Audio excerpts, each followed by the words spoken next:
last word. So we have now discussed our creativity. On the way through, you've been introduced to much of the craft. You're familiar with the subconscious, the RAM, and you've met all the parts of the song. Let me leave you with this last thought on song construction, and I believe it to be very important. Our principal role, as ever, is to get our audience to stick it out from beginning to end, so that he will hopefully be interested enough to turn up the radio or TV next time our song comes on, and eventually to know it enough, to love it enough, to buy it, or at least to want to see it in concert. So let's think architecture.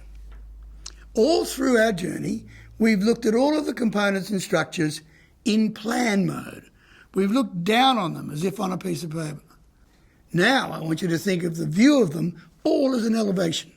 So we're looking horizontally at our song. Let's imagine that our song is constructed of kids' building blocks.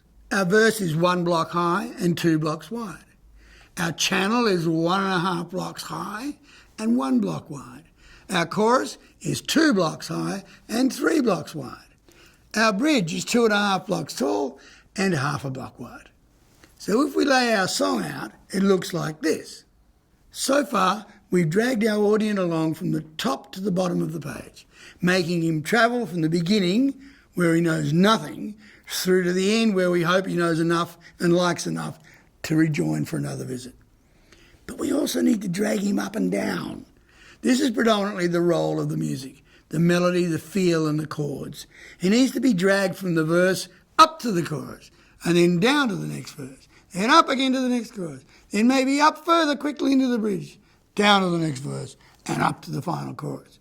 You need to examine your song in elevation. Do you have enough impetus musically to drag this poor guy up and down and along your song? If you don't feel your mood and melody changes enough to satisfy you, you'll never get him. Once again, revisit the masters. Listen to the massive hits.